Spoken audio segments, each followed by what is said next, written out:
ഈയായ താവായിൽ ഭൈരവി ഫാമിലിയിലെ യുവ ആൾക്കാരുടെ മുന്നിലേക്കാണ് നമ്മൾ പോകുന്നത്. ഇവരുടെ കാരണവരായ യാക്കൂബ്, റസാക്ക്, കുഞ്ഞാദു, ഹമീദ്, നാസറൊക്കെ ഇപ്പോൾ ഉണ്ട്. യോഗം കഴിഞ്ഞ് വളരെ താമസം നേരിട്ടതിനാൽ യുവാക്കളെ നമുക്ക് ഇപ്പോൾ ടി വിക്ക് മുന്നിൽ കിട്ടിയിട്ടുള്ളൂ. അവർ ഈ ഭൈരവി ഫാമിലിയെക്കുറിച്ച് നമ്മുടെ ജനറൽ കൺവീനറും കൂടിയായ റഷീദ്.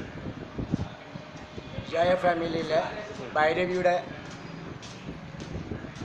താവായിൽ 7 മക്കളാണുള്ളത്. 3 പെണ്ണും 4 ആണും. മൂത്തത് നമ്മളെ അമ്മാവൻ അസുഖമായ മരിച്ചുപോയി. അതിൻ്റെ ഇളയത് ഈസക്കോയ പഴപ്പിൽ അത് മരിച്ചു പോയതാണ്. പിന്നെ എൻ്റെ ഉമ്മ ബിച്ചാബിനത്തി, അതിൻ്റെ ഇളയത് ഉമ്മാത്തബി, പിന്നെ ഉസ്മാൻ കോയ, പിന്നെ മുഹമ്മദ് കോയ മരിച്ചു പോയതാണ്. പിന്നെ മറിയം ബി. നമ്മൾ ടോട്ടൽ അവർക്കുള്ള മക്കൾ വരുന്നത് 88 ഫാമിലിയാണ് വരുന്നത്. ആ ഫാമിലിയിൽ കടന്നു വരുന്നത് ഒരു 320-340ഓളം ആൾക്കാർ വരുന്നുണ്ട്. ഇൻഷാ അല്ലാഹ് ഡിസംബർ 31-നും ജനുവരി 1-നും നമ്മളെ കുടുംബത്തിലുള്ള എല്ലാവരും അന്ന് സജീവമായിട്ട് ശനിയും ഞായറും 2 ദിവസങ്ങളിലായിട്ട് വളരെ ആക്റ്റീവായിട്ട് എല്ലാ പരിപാടിയിലും പങ്കെടുക്കണമെന്ന് അഭ്യർത്ഥിക്കുകയാണ്. അതേമാതിരി ഗൾഫിലുള്ള എല്ലാവർക്കും അറിയിച്ചുകൊണ്ട്. നിങ്ങൾ എത്ര ഫോമുകൾ ഇനി തിരിച്ചു വരാനുണ്ട്? നമ്മൾ ടോട്ടൽ 88 ഫോമാണ്.